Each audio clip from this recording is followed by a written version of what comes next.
बसपा ने यूपी लोकसभा चुनाव के लिए प्रत्याशियों की तीसरी लिस्ट जारी कर दी। इसमें 12 नाम को जगह दी है।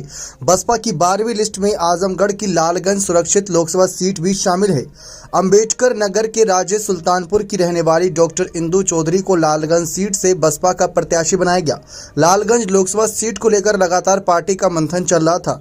वो इस वजह से क्योंकि लालगंज से बसपा की सांसद रही संगीता आजाद के भाजपा में चले जाने के बाद लालगंज लोकसभा सीट से कई प्रत्याशियों के नामों पर चर्चा चल रही थी। बुधवार शाम बसपा सुप्रीमो मायावती ने डॉक्टर इंदु चौधरी को पार्टी का प्रत्याशी बनाकर सभी चर्चाओं पर विराम लगा दिया। मीडिया से बातचीत करते हुए डॉक्टर इंदु चौधरी ने बताया कि बसपा से चुनाव लड़ने का विचार इसलिए आया क्योंकि बसपा सर्वजन हिताय और सर्वजन सुखाय की नीति पर काम करती है। बीएचयू में अंग्रेजी की असिस्टेंट प्रोफेसर इंदु चौधरी का कहना है कि बसपा का कोई हिडन एजेंडा नहीं है। संविधान को अपना राजनीतिक झंडा बनाकर यह पार्टी काम करती है। डॉक्टर इंदु चौधरी का कहना है कि औपचारिक रूप से टिकट मिलने के बाद ही बसपा में आई हैं, लेकिन लगातार हम सक्रिय हैं। डॉक्टर इंदु चौधरी के पिता रेलवे के रिटायर्ड कर्मचारी हैं, जबकि ससुर इटावा में एनटीपीसी में इंजीनियरिंग की हुई है, जबकि पति महेंद्र सिंह इंजीनियर के साथ समाज सेवा के रूप में भी काम करते हैं।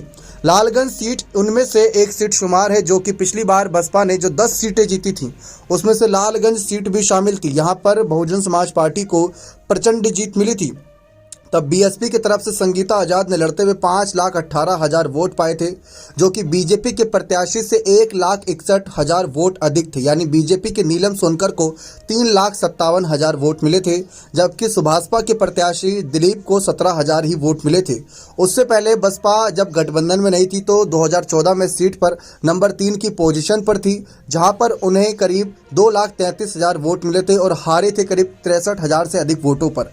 देखते हैं इस बार की इंदु क्या कमाल करती हैं कि क्या लालगंज सीट पर जीत का परचम दोबारा दोहरा पाएंगी या नहीं। लालगंज सीट जिस तरीके से चर्चाओं का विषय बनी हुई है, अभी तक देखा जाए इस सीट से बहुजन समाज पार्टी पहले भी 3 बार जीत चुकी है, 2019 के अलावा, जहां 1996 में बालीराम, 1999 में बालीराम फिर जीते थे सीट से, फिर उसके बाद 2009 में बालीराम इस सीट से जीते बसपा के टिकट से, और 2019 में संगीता आजाद। अब देखते हैं किसी लिस्ट में क्या इंदु का नाम जुड़ पाता है या नहीं। बने रहें चैनल के साथ। बहुत बहुत धन्यवाद।